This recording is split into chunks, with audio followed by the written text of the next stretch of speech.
Kita akan bahas pembangunan infrastruktur tanpa hutang. Mungkin nggak sih sebuah negara itu bebas dari hutang? Nah, bisakah negara membangun infrastruktur tanpa hutang? Bagaimana mekanismenya? Apakah sejalan dengan kondisi Indonesia saat ini? Inilah Prime Talk membangun tanpa hutang.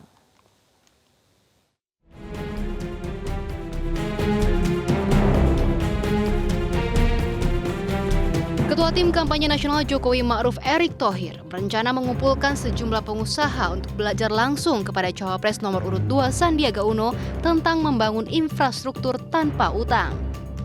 Realitanya hari ini kita berusaha ada modal ada hutang biasanya. Ya, cuman kalau yang tanpa hutang sama sekali sungguh menarik. Apalagi perlu ya nanti coba kita undang diskusi dengan para pengusaha. Ya kan, coba kita lihat paparannya, menarik itu. Kita ingin belajar juga. Anggota Komisi 2 DPR fraksi PDI Perjuangan Arief Wibowo meminta Sandiaga menjelaskan secara rinci, bukan sekedar melempar jargon. Jangan-jangan nanti bilang nggak pakai utang, tetapi justru menggerus untuk pos-pos kebutuhan rakyat lainnya. Ya. Misalnya begini, oh ya bisa kita tidak pakai utang, tetapi kemudian nanti pos anggaran untuk kesehatan rakyat dikurangi, pos anggaran untuk pendidikan rakyat dikurangi, pos anggaran untuk kepentingan kesejahteraan sosial dikurangi. Lah ya kalau begitu namanya otak-atik anggaran saja.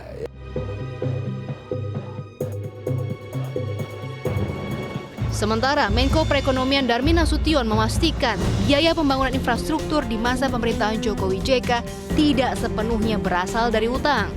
Infrastruktur itu bentuknya itu kebanyakan bukan hutang, dia investasi swastanya, jadi ya, dan itu bukan hutang, dia investasi, dia ngambil risiko di situ.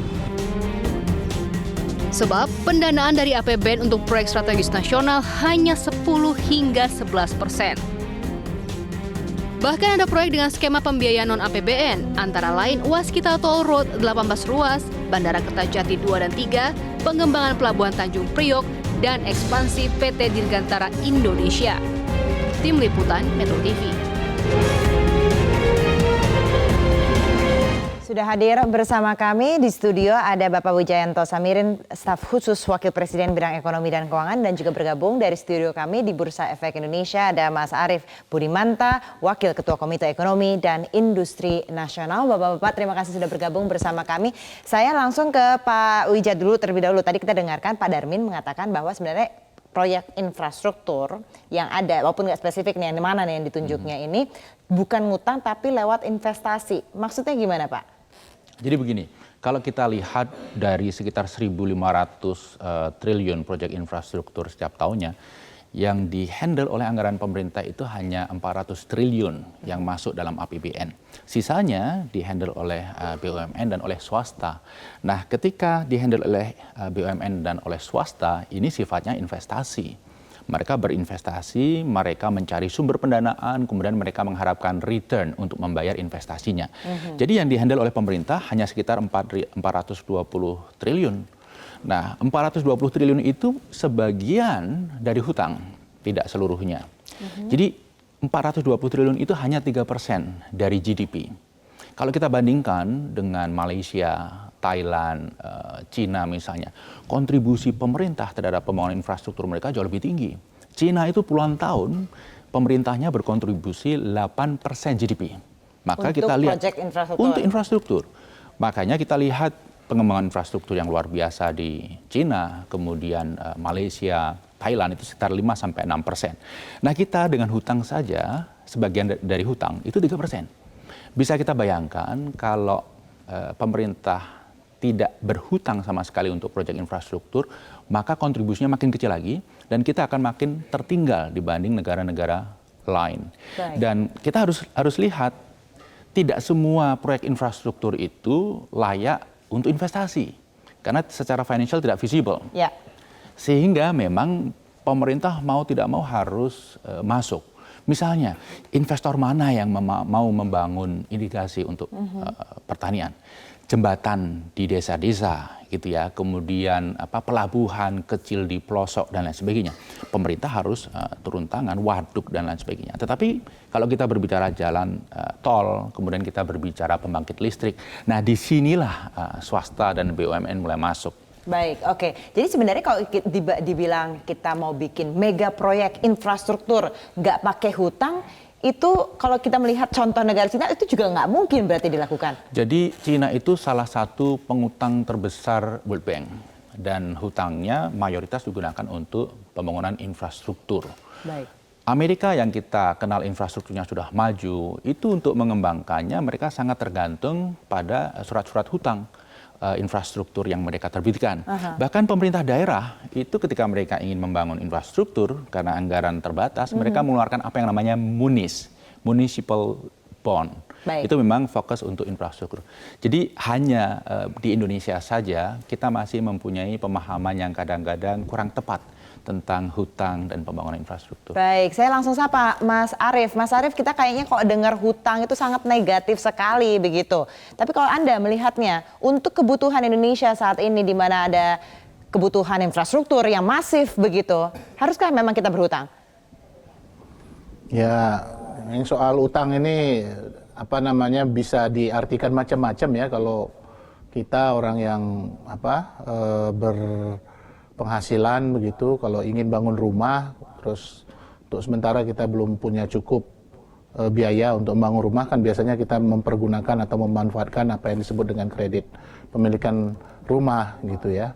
Dan itu juga kan utang yang kita bayar dari penghasilan kita gitu. Itu, dan dari mana itu uang yang didistribusikan oleh bank kepada kita? Datang dari dana masyarakat aja. Datang dari dana masyarakat juga maksudnya. Artinya dalam konteks ini, kalau kita naikkan misalnya ke persoalan infrastruktur dalam konteks apabila kemudian dibiayai oleh utang, apalagi dengan skema-skema yang memobilisasi kekuatan dana dalam negeri, seperti misalnya reksadana pendapatan tetap, efek beragun aset yang dikemas dalam pembiayaan investasi non APBN ya. Kemudian yang datang juga datang dari perbankan, maka sebenarnya dia memiliki apa yang saya sebut tuh triple benefit gitu ya. Benefit yang pertama tentu menggerakkan sektor real, ya, sektor real termasuk dalam hal ini kontraktor, kemudian pasti dia menghasilkan lapangan pekerjaan. Benefit yang kedua, kalau kemudian itu datang dari mobilisasi dalam negeri seperti RDPT ataupun efek beragun aset misalnya sebagai salah satu contoh, itu juga masyarakat Indonesia yang menempatkan dananya ataupun yang membeli katakanlah misalnya surat utang itu kan mendapat manfaat juga, ya. Kemudian yang ketiga, kalau kemudian infrastrukturnya jadi, itu kemudian dapat dimanfaatkan oleh masyarakat gitu. Jadi sebenarnya tergantung kita melihatnya seperti apa gitu ya. Baik. Nah, kemudian yang kedua, kita tahu bahwa di RPJM 2015-2019 itu kebutuhan kita untuk membangun infrastruktur tuh kurang lebih sekitar 5.519 triliun dan tidak semuanya juga dibiayai oleh APBN. Kurang lebih sekitar 40-an% itu mungkin hampir 50% atau mungkin 60%-nya gitu itu datang dibiayai oleh APBD, oleh badan usaha milik negara, swasta maupun datang dari pembiayaan dari perbankan nasional kita. Tetapi kalau kita lihat APBN kemampuannya tadi seperti yang dikatakan oleh Mas Wija untuk tahun 2019 itu kurang lebih sekitar 475 triliun. Dari 4 tahun sebelumnya kurang lebih sekitar 300 sampai 350 triliun. Ya sebagian mungkin datang dari utang, tapi kita jangan melihatnya seperti itu. Kita memiliki repayment capacity yang memadai, pengelolaan fiskal kalau kita bicara dalam konteks fiskal untuk pengembangan infrastruktur itu juga dikelola secara prudent, diatur dalam undang-undang tentang keuangan negara agar kemudian misalnya rasio utang terhadap PDB tidak boleh melebihi 60%. Kemudian jadi secara fundamental kita kuat lah pada saat ini, walaupun kita juga memang harus berhutang gitu. Saya harus break dulu, Bapak-bapak tetaplah bersama kami. Prime Talk akan segera kembali.